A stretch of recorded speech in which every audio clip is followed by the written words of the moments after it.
Amigos, ¿cuáles deben ser las condiciones para evitar la deserción escolar que se encuentra en 15.45% de acuerdo con la ONG con la escuela? Es un temazo y el punto que planteamos en esta conversación va directo a una pregunta que todos nos podríamos hacer. Agradezco a Oscar Iván Rose, profesor, coordinador de Con la Escuela, por aceptar nuestra invitación. Profesor, buenos días. Muy buenos días, Eduardo. Muchas gracias por el contacto. Su apellido se pronuncia así, como en inglés. Rose. Ah, No, Rose. Rose. Rose. Rose con S, para quienes nos están Sí. escuchando. Bueno, profesor, cuéntenos cómo fue la metodología para alcanzar los resultados que nos va a comentar a continuación sobre este importante tema.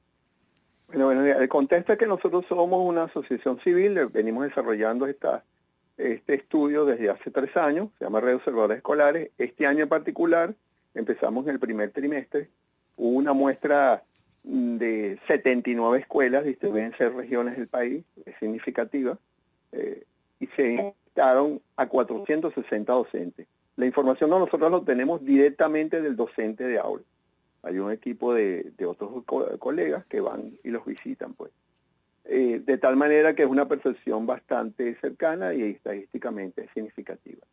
En el caso de la encuesta que tiene que ver con la parte socioeconómica, se le preguntaba a los educadores cómo estaba la asistencia, pues.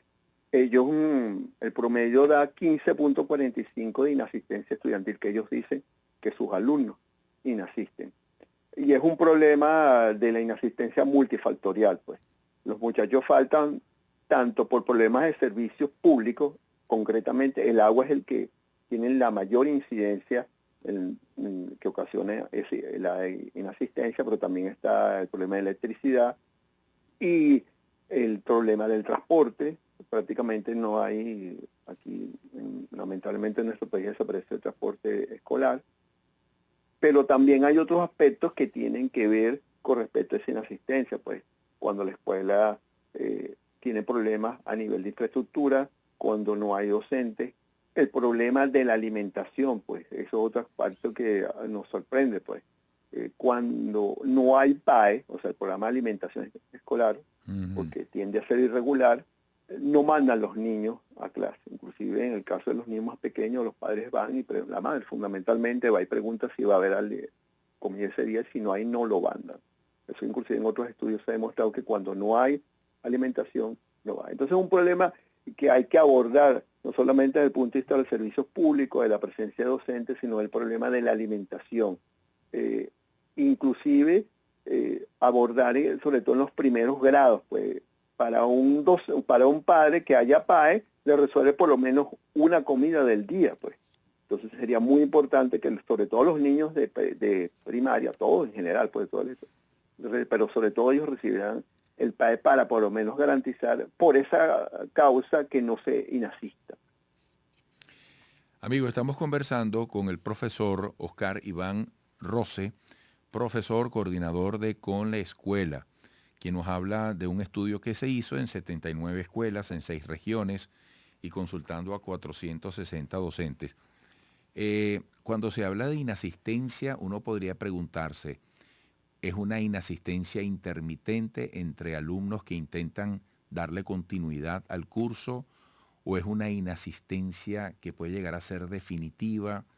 Porque uno se imagina lo complicado que puede ser para un docente tener alumnos que faltan unos días, otros asisten, y muy amargo adicionalmente cuando ya no le ves más la cara a ese alumno, sencillamente porque no pudo retomar sus actividades. Yo no sé si nos puede hacer esa precisión, profesor. Sí, básicamente en el caso de la inasistencia, es inasistencia intermitente como tú decías, o sea, pero hay inasistencia, pues. O sea, es evidente, inclusive en el caso de los adolescentes nos comentaban los educadores que cuando llega el gas a la comunidad, los mismos muchachos le dicen, mira, no vengo a clase porque tengo que ir a buscar y a retirar el gas. O sea, Caray. hay aspectos que en ese caso no garantizan la presencia permanente. Por supuesto, los más afectados muchas veces en la medida que va creciendo, pues.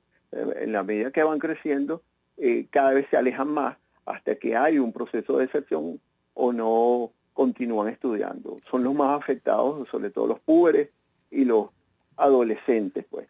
Incluso los retiros son frecuentes a esa edad, o no va más, bueno, simplemente no va. Afortunadamente todavía en primaria tenemos el problema de que es intermitente, pero es significativa. Y hay otra cosa que tú señalabas en el caso del educador. Cuando el alumno no asiste con frecuencia a clases, empieza a producir lo que se llama una pérdida de aprendizaje. Y esa pérdida de aprendizaje, dependiendo del volumen de la inasistencia, va a ser más intensa o hasta más grave. En el caso nuestro, lamentablemente, hay una especie de residuo que se trae desde la pérdida por la pandemia de días de clase. Venezuela fue en Latinoamérica la que perdió mayor cantidad de días de clase. Entonces, de tal manera que un muchacho que estoy en cuarto grado sufrió esa pérdida de clases en el primer grado. Pues. Pongo esto como ejemplo por lo siguiente. Cuando el niño no aprende a leer y escribir en primer grado, no es que no va a aprender más adelante, va a aprender, pero el costo será mayor, la inversión será mayor. Claro. Va a necesitar estudio especializado o persona especializada y eso no es común. Entonces, Vienen las clásicas llamadas lagunas, como se le decía en mi época, ¿no? Ahora, profesor, no voy a decir más permisivo, pero el docente, la institución, tiene que ser más flexible cuando comprende la condición de los alumnos en determinados entornos socioeconómicos, culturales, porque a mí me ha pegado en el alma esa figura que usted describió del niño que le dice a los alumnos, mañana no vengo, o a su maestra porque tengo que ir a buscar el gas, tengo que ir a hacer la cola del gas, buscar el gas. de los adolescentes. Sí. O de los adolescentes. Entonces, porque reglamentariamente el Ministerio de Educación debe tener una tabla, una fórmula, mira, porque una secuencia o una cantidad de inasistencia puede generar, que yo recuerde en mis tiempos, podía generar incluso que perdieras el año. Pero eso realmente cambió. Pues. Cambió por la circunstancia, ¿no? Sí, eso hoy en día no se estila eso, pues. Aunque hay repitientes, pero no oficialmente no se admite, pues. Nosotros preguntamos si hay tasas repitientes y los docentes admiten que sí hay repitiendo cuando un muchacho faltó demasiado o simplemente no domina los contenidos, que básicamente es eso. Cuando dices qué hacer, bueno, yo creo lo primero que hay que hacer es garantizar que las escuelas estén abiertas. Si no hay escuelas abiertas con continuidad, es bien difícil, porque una de las cosas que también dicen los padres, bueno, pero si yo voy, lo mando y hoy no hay clase y mañana tampoco, entonces simplemente prefiero dejarlo aquí, pues. Lo segundo que hay que hacer es resolver el problema de los docentes, no lo podemos ocultar. O sea, el docente necesita unas condiciones socioeconómicas adecuadas para poder ir, eso es una realidad. Y lo tercero, bueno, entonces empiezan a haber prioridades. Por ejemplo, como les comenté, debe haber alimentación para todos los niños de primaria, por lo menos, pues, aunque es para todos. Y si tú vas a establecer prioridades, por ejemplo, en este momento, finalizando el año escolar, ya lo que queda es para 2 o 3 semanas del segundo momento y el tercer momento, pues no debería haber más suspensión de clase por X circunstancia y concentrarse en aprendizajes fundamentales, pues. Disculpa que vuelva con primer grado, segundo, bueno, los niños tienen que salir leyendo, entonces hay que concentrarse en eso. Si tú tienes que, es como decir, tú tienes la llave, pero si no usas la llave no vas a abrir la puerta. En el caso de lengua, tiene que aprender a leer. Los demás conocimientos llega un momento que quedan a un lado, porque si él no aprende a leer, ¿qué va a aprender luego? Sobre todo en primer y segundo grado. Entonces, tienen que haber estrategias bien concretas para poder atender en estas circunstancias. Sí. Profesor, para entender mejor este escenario, una cosa es inasistencia y otra deserción. Yo toda mi vida he entendido como deserción la falta ya definitiva. Sí, deserción ya no siguió. Son dos temas distintos. Claro, sí. Eso es cuando ves inclusive que la matrícula baja con respecto a los años anteriores. Entonces a veces tú preguntas, y él está inscrito, pero él no vino más. En ese caso desertó. Ahora, profesor, la inasistencia o la deserción en el caso de los maestros, que los lleve a cruzar una línea desde el punto de vista vocacional, de agenda de vida, porque al sentir que no les es posible mantenerse con la profesión para la cual se han preparado, con la vocación, a lo mejor se tienen que poner a hacer otras cosas. En ese aspecto, ¿ustedes tienen alguna cifra?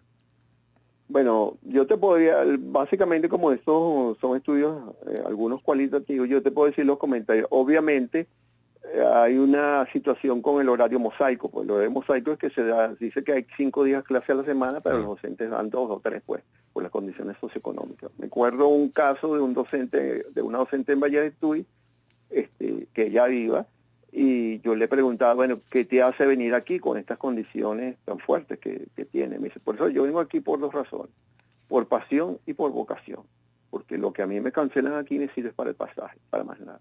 Entonces, muchos docentes están en esas circunstancias, y obviamente mientras tú no resuelvas esa situación, es bien complicado la situación de los docentes. Bueno, profesor, agradecido por su presencia en el programa y quedamos con las puertas abiertas. Muchas gracias. Próximamente vamos a presentar los resultados que obtuvimos en comprensión lectora de los niños. Si están interesados, claro, nos notifican y nosotros se los presentamos. Súper importante, profesor. Quedamos pendientes con todo nuestro equipo. Un abrazo. Gracias a ustedes. Oscar Iván Rose, así como Rosa en inglés, con S, su apellido. Profesor, coordinador de Con la Escuela. Volveremos.